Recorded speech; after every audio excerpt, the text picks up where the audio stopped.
dia mbola amin'ny fifaliana indray no ahafahana miaraka amintsika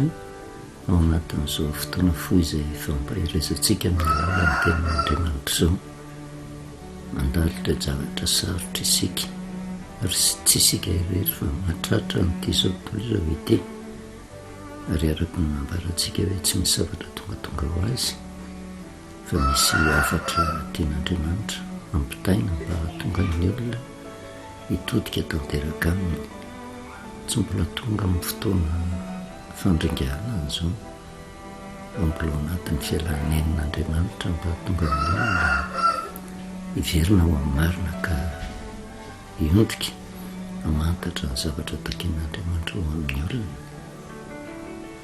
Milohan'izay hidirantsika amin'ny teny fampahirezana dia hivavaka isika. Jehovah Andriamanitra iray io, tsy mitsahatra ny misaotra anao izahay satria tsy mangina ianao fa miteny amin'ny fomba rehetra ho an'ny olona manerina n'izao tontolo izao, ary indrindra ho anay eto amin'ny firenena, ho an'ny kristianina, mba tonga ny tsiraray avy ahatsapa fa Andriamanitra fitiavana ianao,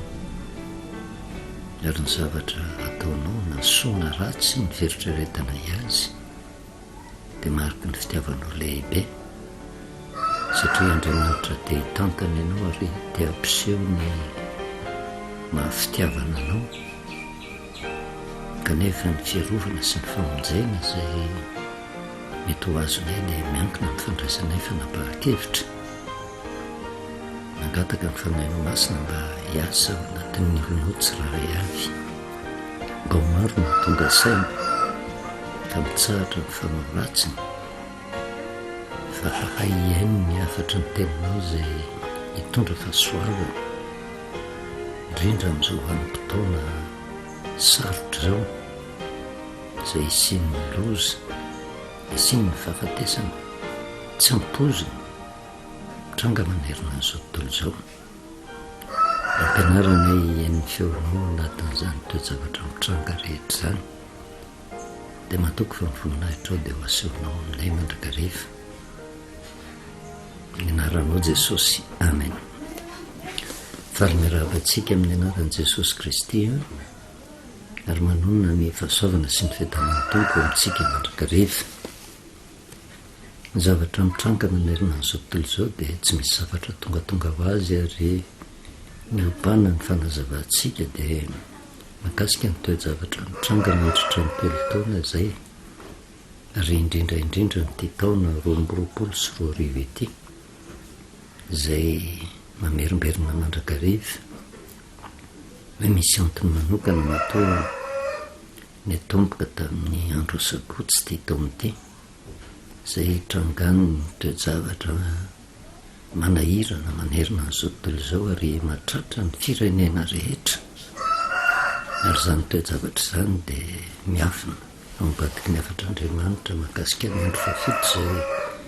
diniantsika tsy kelikely ny famarinana ny tenin'Andriamanitra, satria raha mbola milaza ny tenantsika isika ho kristianina kanefa tsy ny kristianina rery ihany fa mahatratra n'ity izao tontolo izao ity, satria ny Andriamanitra izay voasoratra ao anatin'ny Baiboly no Andriamanitra marina, dia misy fiantraikany manerina n'izao tontolo izao ny toe-javatra mitranga, ary tsy hafa-belitsika raha mbola milaza ny tenantsika fa miantso n'Andriamanitra dia tsy hafa-bela manoloana ny famarinana ny tenin'Andriamanitra, indrindra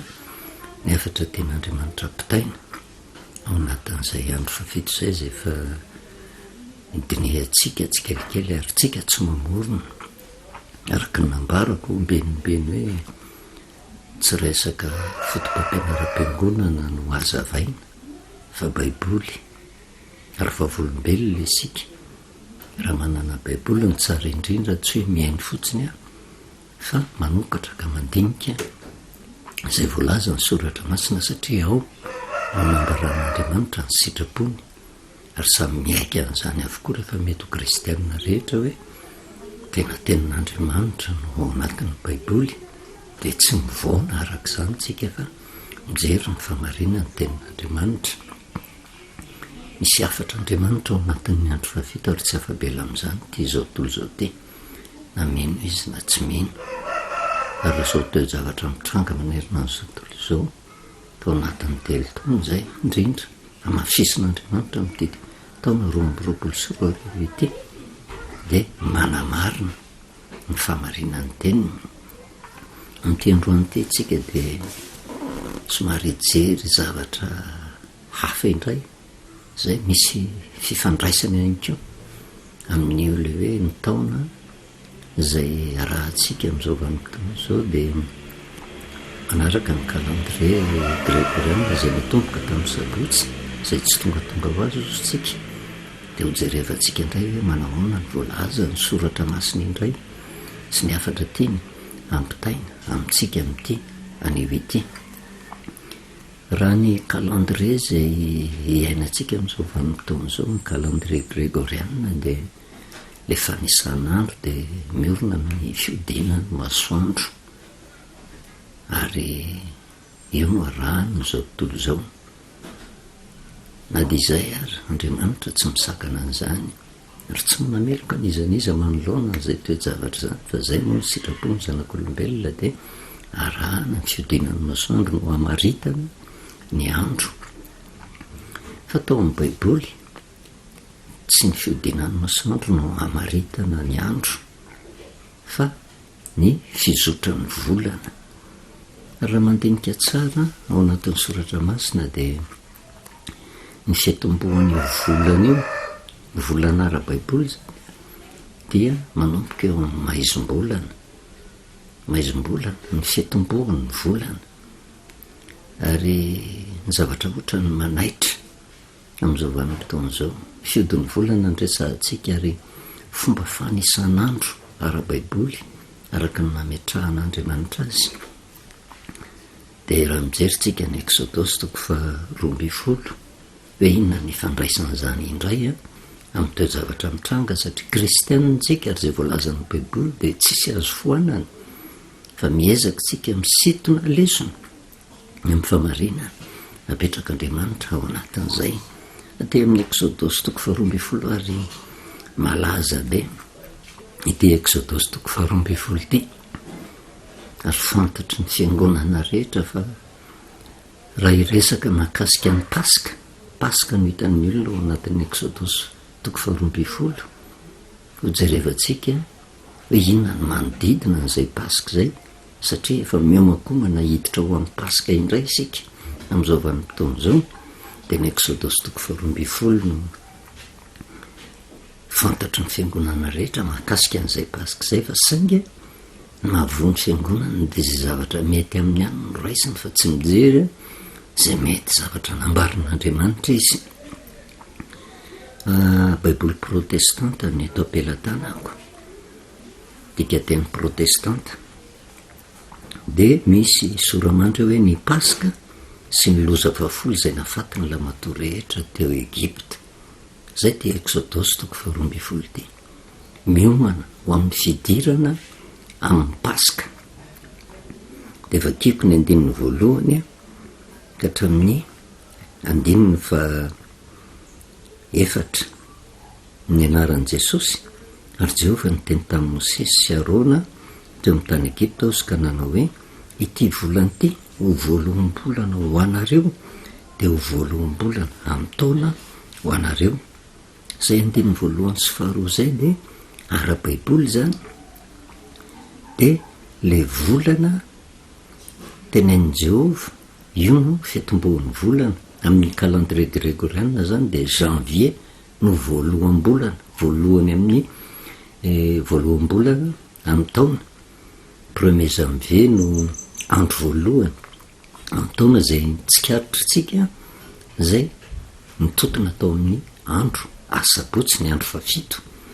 eto indray zany teny tamin'ny Mosesy sy Arona teo amin'ny tany Egypta ka nanao hoe ty volana ty ho voaloham-bolana ho anareo dia ho voaloham-bolana amin'ny taona ho anareo izy rehefa jerevana indray izay le voaloham-bolana ambarany baiboly izay dia matetika raha ampitahaina amin'ny calendrier grégorienne dia manodidididina mitranga izy eo anelanela ny volana marsa sy avril zay, ary araka ny resahantsika tsy ny fiodinan'ny masoandro no rahany fa ny fiodin'ny volana. De amin'ny maizom-bolana eo anelanelan'ny volana marsa sy avril reo matetika izy aty amin'ny volana marsa indraindray araka ny fiodinan'ny volana, de aty amin'ny volana avril zay no ambarany hoe voaloham-bolana, zany hoe premier mois. Zay no ambarany ty volany ty. De rehefa tena jerevana zay le hoe maizom-bolana, rovinany maizom-bolana amin'ity voaloham-bolana ty, satria ny takany hoe premier janvier de hoe ny voalohany am'le volana indray, de nylazaintsika hoe araka ny fiodin'ny volana manomboka eo amin'ny maizom-bolana. Rehefa jerevana indray ny fanisan'andro ara-baiboly, de zay le maizom-bolana zay de androany asabotsy 2 avril, zay le voaloham-bolana amin'ny taona. Zany hoe ty volana avril ty indray zany amin'ny calendrier grégorienne no voalohany volana amin'ny taona ara-baiboly, zay ny zavatra mahagaga de zao manomboka asabotsy ihany koa. De raha ny fomba fijeriny zao tontolo zao na ny fomba fijeriny jentilisa de hoe ohatran'ny coïncidence le izy, fifanandrifin-javatra, fa tsy zay nefa ny zavatra mitranga. Andriamanitra manany hevitra tiany ampitaina ho amin'ny olona, tsy zavatra coïncidence zany fa misy antony manokana, satria ny zavatra mahavariana naninona amin'ny taona grégoriana nanomboka tamin'ity taona 2024 nanomboka tamin'ny andro 7, de maninona indray le maizom-bolana ara-baiboly, ny calendrier ara-baiboly manomboka koa amin'ny andro 7. Tsy tonga ho azy zay, ary zay no mahatonga atsika miteny misy afatr'Andriamanitra lehibe tiany ampitaina mahakasika ny andro 7 ho an'ity zao tontolo zao ity, ary tsy afa-misaraka amin'ny toe-javatra mitranga amin'izao vanim-potoana zao zay afatra zay. Kanefa fanomanana idirana amin'ny Pasika, satria ny Pasika ara-baiboly de ankalazaina ao anatin'izay volana, voalohan'ny volana ara-baiboly zay ty melohan'ny Pasika. De ny 13 ka hatramin'ny 14 mitenena ianareo amin'ny fiangonana de ny Israely rehetra ka manova hoe amin'ny andro 10 amin'ity volana ity de ka samy aka zanak'ondry iray avy izy rehetra, araka ny fianakaviana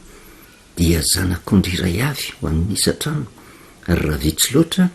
ny iray trano ka tsy mahalala ny zanak'ondry iray, de aoka izy sy ny namany mifanakaiky trano aminy aka araka ny isan'ny olona, ny olona rehetra samy arak'izay tokony ho laniny avy no anisanareo ny zanak'ondry tsy misy klema ozy ny 15 de lahy zay ray taona no alainareo amin'ny ondry na amin'ny osy izy, ary ho tehirizinareo hatramin'ny andro 14 amin'ity volana ity, de amono azy amin'ny ariva ny fiangonana de ny Israely rehetra. Zay le fiomanana ho amin'ny Pasika. Ary zay koa ny zavatra mitranga amin'izao vanim-potoana zao, miomakomana hiditra ny Pasika isika. Ary rehefa tena jerevana ny Pasika de eo ny siny ny famonjen'Andriamanitra ho an'ny olona.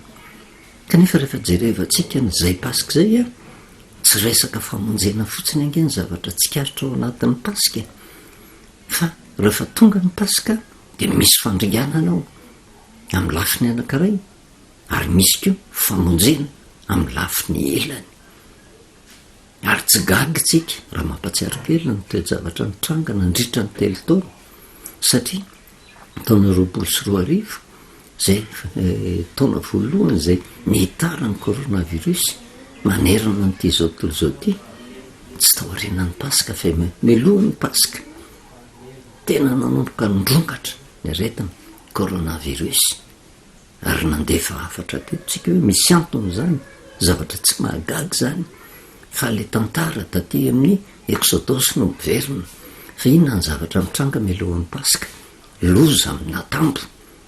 mba hampieritreritra ny olona, hatonga ny olona hiverina amin'Andriamanitra. ary rehefa jerevana ny tantara ao amin'ny eksôdosy tantara amin'ny baiboly tsy afa-mialotsika ao fa raha mbola milaza ny tenantsika mino an'Andriamanitra dia io toe-javatra io no mitranga milohan'ny paska loza tsy tampisaina navelan'Andriamanitra hitranga tao amin'ny tany Egipta mba handresy lahatra ny zanak'Israely amin'ny lafiny anankiray fa misy Andriamanitra tompon'ny tantara izay manome ny toromarika rehetra mba hahatonga fiarovana ho an'ny zanak'Israely fa amin'izao vanim-potoana izao izay zanak'Israely izay dia ny olona mino an'Andriamanitra fa ho an'ilay manana toe-panahy tahaka ny Egiptiana dia loza amina tampo no njady aminy dia loza folo ny sesisesy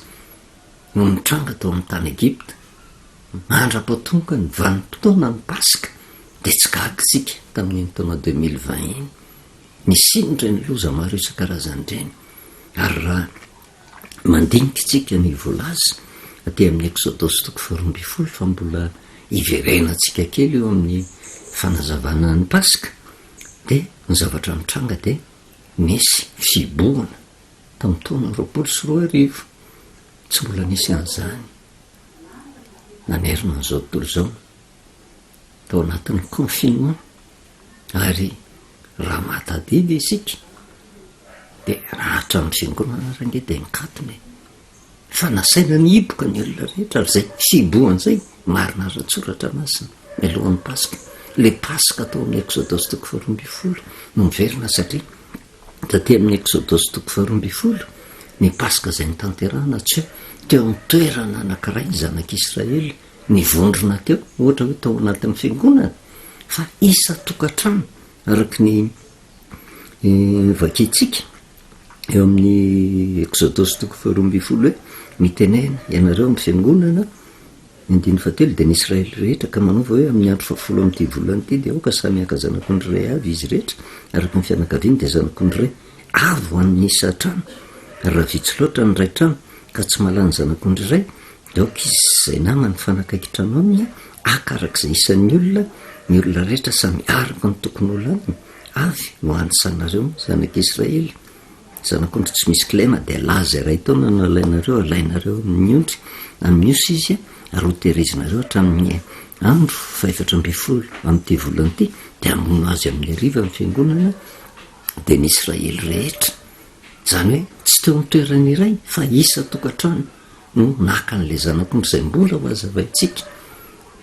izay zanak'ondry izay hoanina amin'ny isa tokantrano araka ny isan'ny olona ho tokantrano izany hoe tao anatin'ny fibohana no nanatanterahana an'izany dia izay no natonga na dia mifiangonana ary tsisy afaka ny vavaka fa misy antony fampieritrretan'Andriamanitra ny olona rehetra manoloana ny paska hoe tena mifanaraka amin'izay voasoratra ao anatin'ny baiboly hoe ny paska tandreman'ny olona fa tena famonjena eo amin'ny lafiny anankiray kanefa mio vanim-potoanan'ny paska io ihany koa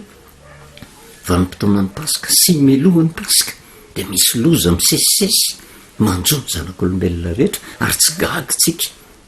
hatramin'izay taon'izay fialan'enin'Andriamanitra taona 2024 fa tonga saina ve ny fiangonana ka niondrika tao anatin'ny soratra masina isika kristianina hoe tena tia paska izay tandremako ity ve tena mifanaraka amin'izay ambarany teny soratra masina fa izay ny ten'Andriamanitra mba hamerenana ny olona milonina satria ny paska dia famonjena ho sika ka raha famonjena tsy hoe ho voavonjy daholo ny olona rehetra fa ny olona ho vonjena dia ny olona manaja ny fepetra napetrak'Andriamanitra dia takantsika nisy ny aretina izay nitranga manerina nyity izao tontolo izao ity dia nisy ny fepetra napetraka tao anatin'ny confinement hoe tandrovana ny fahadiovana ajaina ny elan'ny elana ray metatra mitondra arivava orona tsy mahazo mivoaka miantsena fa raha isa tokantrano no mandeha miantsena mba ho fiarovatena fa eo misehatra ranofo ankatoavin'ny olona le izy fa mihoatra lavitra noho izay nefa ny zavatra takian'Andriamanitra le nahary an'ity izao tontolo izao ity manana ny lalàna apetrany sy ny fepetra mba handraisana famonjena ary tena ny voalohany amin'izany dia ny kristianina hoe manaja n'ilay zavatra napetrak'Andriamanitra ve mandray ohatra fotsiny izao hoe manazava an'izay tsika hoe misy antony manokana hoe maninona ny taona ara-baiboly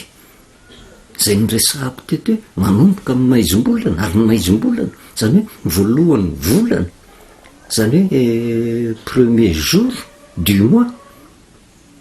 amin'ny taona ara-baiboly a de ohatrany mahavariny mitomboka ihany koa amin'ny sabotsy amin'ity taona ity tsy hoe sabotsy foana fa tahaka ny calendrier grégorienne tsy voatery ho sabotsy foana ny premier janvier mandeha de lasa lahadiny ray de anina fa tamin'ity taona 2024 ity izy de atao anatin'ny andro sabotsy tonga koa nefa ny taona ara-baiboly mitomboka sabotsy eo no maizom-bolana io no fanombohan'ny taona ara-baiboly ary io no fiomanana idirana ny pasika kanefa na de fiomanana azy ny zavatra nisy talohany io sy amin'niovan'ny mpotona io mbola betsaka ny loza metraika mba hamperitreretana ny olona anaja ny fepetra apetraka Andriamanitra satria raha ny didy sy lalàna apetraka ny zanak'olombelona mba ho fiarovatena ary raha atsika atsaka sy andavany raha tena kristianina tsika tokony anaraka atsaka sy andavany koa ny zavatra apetraka Andriamanitra de tonga eo taona 2024 mampahatsiaro ny zavatra efa lasa miala nenina Andriamanitra fa rehefa tena nijerevana amin'ny ankapobeny mba fironono kristianina nyondrika tao anatin'ny soratra masina na de nitoriana ary zany hoe aleo miverina am'le tena famarinany teny soratra masina fa tsy arak'le fepetra napetraka ny zanak'olombelona zay tsy mifanaraka amin'ny soratra masina tonga indray ny taona araiky amin'ny 2024 de fantatritsika tsara indray fa melohan'ny pasika ihany koa mirongatra fanondroandray ny coronavirus mirongatra fanondroandray de mbola mipetraka indray le confinement de mbola ny akamaroan'ny fiangonana tsy afaka mivavaka satria nietatra avo maika nena hery vaika ny coronavirus tamin'ny taona 2024 tsy tongatonga ho azy zany hoe tao am'le pasika mihitsy zany misy zavatra tian'Andriamanitra apitaina amin'ny zanak'olombelona tsara ny olona mitandrina amin'ny pasika efa tsara zay fa mifanaraka misoratra masina ve ary zay mahatonga an'Andriamanitra mamindra fo izy tsy tonga de mandringana fa mitaona ny olona mba hiverina ho amin'ny marina ka raha mbola mampiasa ny baiboly ihany de manaiky fa ny baiboly tenin'Andriamanitra de zay lazay ny tenin'Andriamanitra ny tokony ankatoavina de io ny zavatra nitranga tsy tongatonga ho azy tonga indray taona 2024 akoatra ny mapasika ny pasika akoatra ny mapasika ny pasika ny zavatra mitranga de io mifanitsy aloha samy andro sabotsy na ny calendrier grégorienne na ny calendrier ara-baiboly mitomboka sabotsy samy asabotsy coïncidence ozy zao tontolo zao fa amin'Andriamanitra tsy misy fifanandrifinjavatra zany coïncidence zany fa zay le hevitr'Andriamanitra hoe tena nataony ny tranga zany tamin'ity taona ity zany hoe fantelo indray aty melohan'ny pasika indray de hitatsika manomboka mirongatra ny coronavirus fa tsy vitan'izay any amin'ny fireneny dehibe any Chine de namiteny mihitsy hoe tena hatahora hoe ty vanim-potoana ny volana marsa mankany amin'ny pasika ity de hoenjakenjana indray ny fiakaran'ny fitaran'ny valana retina coronavirus ary ny filazany azy de hoe coronavirus variant Omicron BA2 zay tena aingam-pisindra be ary takan'ny ansinina rehefa misy efa miditra amin'ny confinement alohan'ny pasika daholo zany fa tsy vitan'izay fa vo mainka mitombo ny loza de takan'izay mitranga teto amin'ny firenentsika melohan'ny pasika jerevo mitakaitra navelan'ny rivo-doza ary tsy zay ihany ange ny loza nitranga be de be raha ho tany isaina ny loza nitranga tsy tao anatin'ny pasika fa melohan'ny pasika indray amin'ity taona fahatelo te fa firy ary mitodika mandrakariva amin'ny kristianina firy amin'ny kristianina no tonga saina ka aiainy ny feon'Andriamanitra eo anatrehan'izay rehetrarehetra zay de eo ny loza ary mifetraikany ady any ivelany eo anivon'ny adiny Russie sy Ukraine zay mahakasika ny firenena rehetra manerina n'izao tontolo zao ary ny vokany de metraika amin'izao tontolo zao de hitatsika io fiakarany vidim-piainana tsisy afabela amin'io ange tsisy azo mena tsiny amin'io fitondrana ve inona moa mfalefana azo ny fitondrana atao ibaiko amindroso io atsaro ny ady fa nysetraika ny zavatra ny velany de mahatonga ny fiakarany vidin-javatra fa ny olona tsy majery an'izay fa faly mifanakina fotsiny fa tsy majery ny afatr'andriamanitra ao anatin'izay rehetrarehetra zay kanefa na izany na tsy zany efa niresantsika teto rehefa tonga ny loza taka ny Mateo 7 zay fa mipirina tsy naverimberitsika zay tsy hoe mahatoky an'andriamanitra tsika de tsy isy fiatraikany amin'ny olona mahatoky an'andriamanitra ny toe-javatra mitranga fa na olon-dratsy na olona tsara de misy fiatraikany fa hafa ny fitantanan'andriamanitra ny olona mahatoky azy ary ny zavatra kendrentsika hoe na izay raha ny zavatra mitranga manerina n'izao tontolo zao raha ny firenena ny tafaverina amin'ny fankatoavana ny tenin'andriamanitra misy fiatraikany ny toe-javatra mitranga rehetra ny loza ny rivotoza ny fiakarany vidim-piainana fa mbola hafa ny tantanan'andriamanitra ny firenena zay matahotra azy ary ny atonga atsika iverina mampifatahorana an' Jehova mahatonga atsika miresaka an'izany rehetrarehetra zany de tonga zay ny zavatra misy mialohan'ny paska daholy zany toe-javatra zany ary amin'ny vanim-potoana zay nitenenan'i Jehova tao amin'ny Exodosy 2:12 manambara le volana ara-baiboly fiandohan'ny taona ara-baiboly zay manomboka amin'ny maizom-bolana volana biby na volana nisanina no ilazana azy metomboka amin'ny maizom-bolana satria manaraka ny fiodin'ny volana ny taona ara-baiboly de eo metomboka amin'ny andro fa fito zay mahatonga atsika manazava inona le afatra lehibe oentin'andriamanitra ao anatin'ny andro fa fito fa tsy maintsy nijerevantsika zay satria androandroany de tena taom-baovao ara-baiboly ary eto de miarahabatsika tratra n'le taona vaovao ara-baiboly zay napetrak'andriamanitra amin'ity taona ty metomboka tamin'ny andro sabotsy metomboka amin'ny andro sabotsy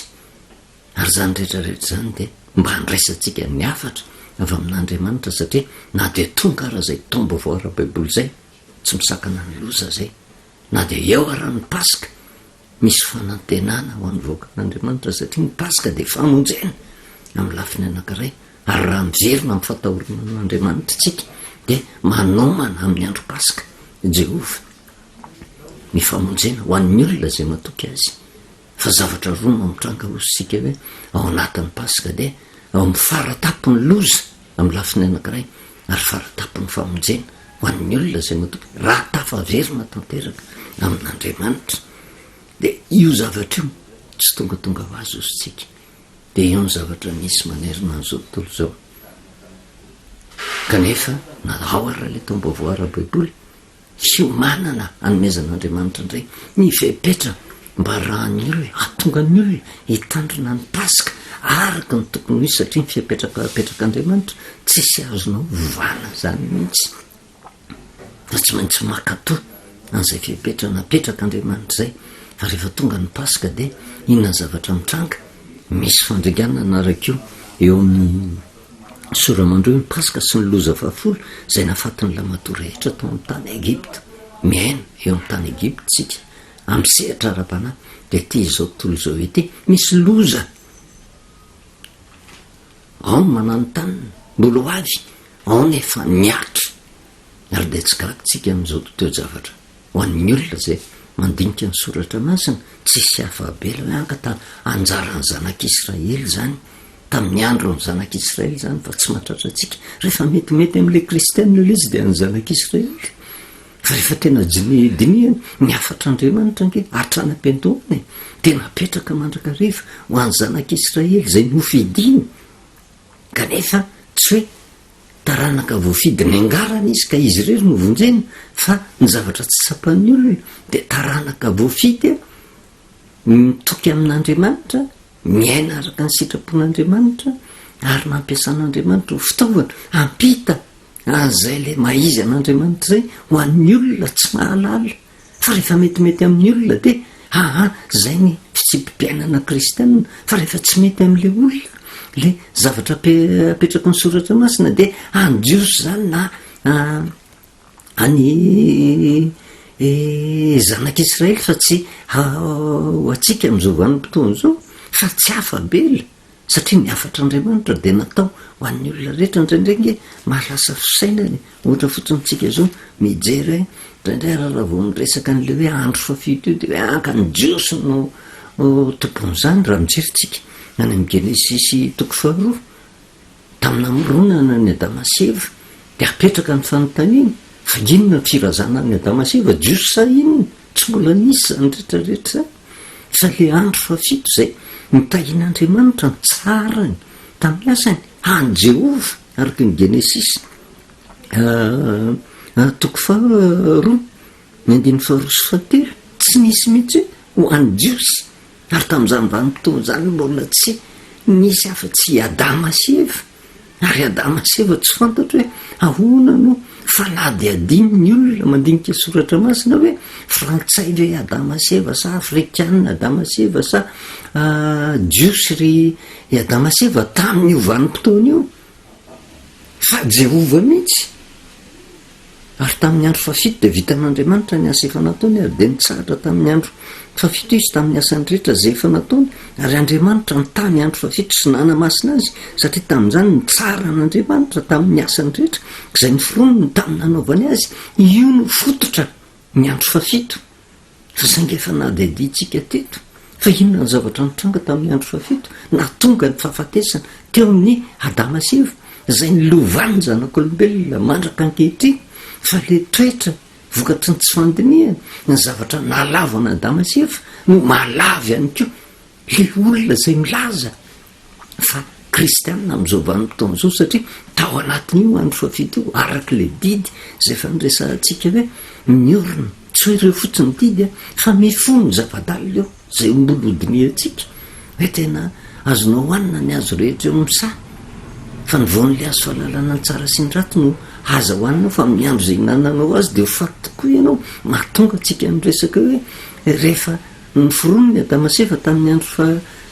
fahenina vita ny asa nataon'Andriamanitra tsara indrindra nanomboka amin'ny andro fafito manomboka miaina am'izay izy ary nitanjona kendren'Andriamanitra de fahavelomana mandrakizay fihinany zavatra mitranga tao vokatry ny nataon'lay menarana zay faitsika hoe tsy hafa fa fotom-pisainany bevory namadika an'le zavatra napetrak'Andriamanitra de namitaka any Eva voatariny tamin'izany kio Adama tao anatin'izay rehetrarehetra zay araka ny teny'le menarana hoe tsy ho faty tsy akory ianareo zany hoe miseho ho namana ohatrany manoro hevitra mba hiadanana kanefa ampidikizo de io fa narahany Adama sy Eva tonga ny fahafatesana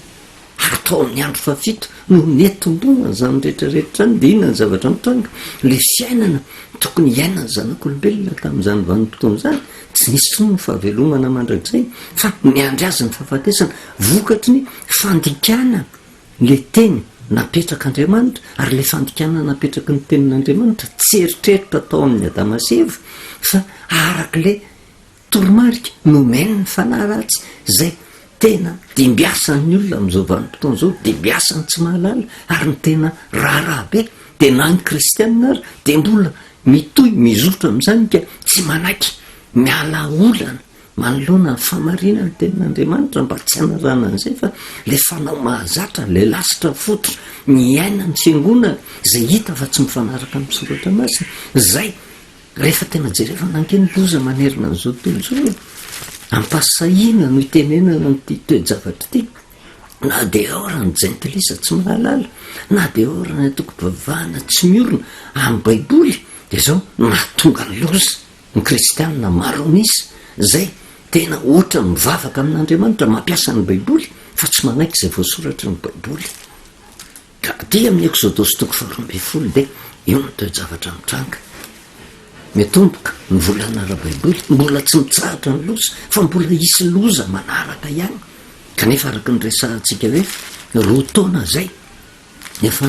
nanambarana an'izany ary fitiavan'Andriamanitra ny antony itenenana an'izany tsy efa mindrina ny famarinany ao anatin'ny fiangonana akory ka ho lasa kliantelisma hoe andao hiarakamika ao anatin'ny fiangonana misy ary zay indrindra mahatonga mitondra fampaherezana ao anatin'izao tsy manonona ny anarana fiangonana zay misy ny tenako tsy zany ny zava-dehibe fa ny atonga ny kristianina hiverina ho amin'ny lohan'ny tanteraka niza anaiky ny famarinana ny soratra masina satria tsy misy tombony na dehibe ary ny olona ao anatin'ny fiangonana kanefa izotra amin'ny lalan'ny fahaverezana fa ny tena matery ahako de zao mba ho maro ny olona ahafantatra marina ny Jehovahandriamanitra ka hovonjena rehefa tonga ny faharavana nanty zao tontolo zao ety ary manao antso amin'ny olona rehetra tsy zano miantso fa Andriamanitra no miantso antsika ao anatin'izao toe-javatra zao miverena re ao amin'ny famarinana ny soratra masina mihiditra indray fampelo ny alanenin'Andriamanitra indrindra ho antsika kristianina hoe mialohan'ny Paska marina fa ngamba niraritsika tsy isy tsony ny confinement fa ao anatin'izay intelo taona misesy zay Andriamanitra ohatrany te hiantso ny olona rehetra hoe tena samy mandeha ny tena zay le fibohana ara-panahy taky ny tenin'Andriamanitra indrindra ho antsika kristianina aloha mitodika manahoana ty famarinana tazomitsika ty sao de mandika ny soratra masina fa tena fahasahiana ny tenenana zany hoe matombo misy ny lotsy de misy kristianina sadasada ny akamarony isika eto am'ty zao tontolo zao ity tsy manaiky ny famarinana ny tenin'Andriamanitra fa lasa fitaovana eo am-pelatanana fotsiny anangona karena ny fitoriana filazantsara ka na mahazo arena arenao kanefa veriny fanahy tsy misy dikany zany rehetrarehetra zany ka ao anatin'izao tsy tonga ho azo sika fa hitatsika ma ny toe-javatra mahagaga ampitain'Andriamanitra ao anatin'izay nga mijanona amin'io fitombohan'ny volany fotsiny fa hitatsika koa ny afatry ny Paska rehefa avy ao hoe inona ny zavatra andrasan'Andriamanitra tiany tena ho tonga eo anevon'ny kristianina eo anatrehan'izay mba hisiny ny fiadanana fa ny toe-javatra mitranga nefa dia mitombotra ny fiafaran'izao tontolo zao ary tokony hahay mihaino ny feon'Andriamanitra ao anatin'izao toe-javatra mitranga manerana n'izao tontolo zao fa miteny ange Andriamanitra re olona miteny amin'ny fomba rehetra izy ary tsy tokony eorona tsony amin'izay fotom-pampianarana mahazatra ny ainana hatramin'izay fa ny mpitona tokony hiverena ao anatin'ny soratra masina ary tanjony kendrena ao anatin'izao fampiherezana zao de nisambatan'olona mihitsy mba sokafo rery olona io baiboly io de mba dinio zay voalaza zao de na ny fampianarana na ny fampaherezana renao zay entiketo de anjaranao za tsy miteny hoe tena ankatoavy fa miondreo anatin'ny soratra masina ka rehefa hita fa voaporofo fa marina an'Andriamanitra io de ankatoavy fa raha hitanao fa diso aza mankatao fa raha ohatra foto-kevitra tsy mifanaraka amin'ny soratra masina na fiangonaniza ny mpanantena zavatra pokaty tsy injovy ny fiainam-panahanao mba tsy izotra amin'ny lalan'ny fahaverezana ianao fa misy anton'izay rehetrarehetra zay tsy fitrangan-javatra hoe tena tonga ho azy na coïncidence ary neritreretin'ny olona mahatonga ny voaloha taona grégoriana Andriamanitra ny fiain'ny tantara manomboka amin'ny andro fafito mahatonga ny voaloha taona ara-baiboly zay am'ty 2 avril lety no maizom-bolana io no voalohan'ny taona ara-baiboly zay fiomanana ho am-Paska tsy tonga ho azy zany ny fifanitsindreo avy amin'Andriamanitra zany mba hampisaintsainana n'izao tontolo zao indrindra ny kristianina mba hiverina mantatra ny afatry ny andro fafito ary inona no entiny zany eo anevony zanak'olombelona inona ny zavatra mitranga tao amin'ny andro fafito tao ary inona ny tena mamaritra n'izay andro fafito zay mbola ho jerevantsika fa mampieritreritra atsika eo anatrehan'izay aty amin'ny fahatelo taona de zao tsy vita amin'ny andro fafito fotsiny fa mbola fiomanana amin'ny Paska ary ny zavatra tsikaritrytsika de hoe mialohan'ny Paska io ny zavatra misy manerina n'izao tontolo zao tsy moramora nge ny zavatra mianjady amin'ny olona rehetra ary tsy gagitsika ny fisavoritahana naiza indrindra eto amin'ny firenena ohatran'ny any ivelany any manomana amin'ny fifidianana filoham-pirenena ny eto amintsika ihany ko efa mirona amin'izany fa ady saritaka daholo tsy tonga ho azy zany ary tsy mahagaga ho an'ny olona kristianina fa raha tena kristianina marina de zao tokony hampitodika azy amin'Andriamanitra zany mamantatra ny hevitry ny andro fafito mankatony tenin'andriamanitra fa na de eo arany loza zay mitranga hafa ozytsika raha nyvoalazany soratra masina no hitantanan'andriamanitra ny olona tafaverinà aminy ary ny zavatra mba iritsika de zao ny mpitantana ny firenena mba hiverina tanteraka ao amarina iainy ny afatr'andriamanitra satria raha ny famarina ny teny soratra masina de zao tsy misy olona tongatonga ho azy eo amin'ny fitantanana ny firenena na inona fahaiza neninenina heriny neninenina fahefany neninenina arenany fa andriamanitra no mametraka mpanjaka izy ny manaisitra mpanjaka fa raha ny mpanjaka apetrak'andriamanitra indray nefa no mitodika amin'andriamanitra tafatoetra eo amin'ny toerana izy ka neninenina tetika ady rehetra amelezana ny olona matahotra an'andriamanitra mantamoka avokoa na de mana ny heriny takonenina ary fa lasa miady amin'andriamanitra ny olona zay tena mila vaniny amin'ny olona napetrak'andriamanitra olona matahotra an'andriamanitra eo anatrehan'izay rehetrarehetra zay satria tsy mitsahatra fotsiny fahasoavana ny zavatra kendren'andriamanitra fa fandringanana ihany ko ho an'ny olona tsy matoky azy ka zany rehetrarehetra zany tsy maintsy miresantsika meditra ao anatin'ny taom-baovao ara-baiboly isika tsy mitsahatra ny loza inona ny zavatra apetrak'andriamanitra amintsika miondrika eo anatin'ny soratra masina de miezaka mamantatra fa tsy mitsahatra io mandritra ny titonte ny zavatra mpitain'andriamanitra ao anatin'izay afatry ny andro fafito zay fa tadidio ty voalohany taona gregoriana mitomboka amin'ny andro fafito voalohany taona ara-baiboly mitomboka amin'ny andro fafito tsy tongatonga ho azy zany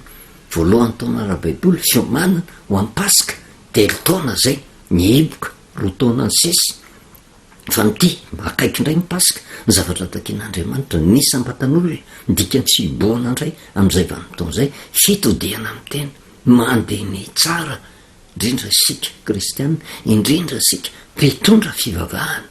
ndreo de mamandalitra ny vahoaka ka ampitombo indray ny loza hiatra fa matoa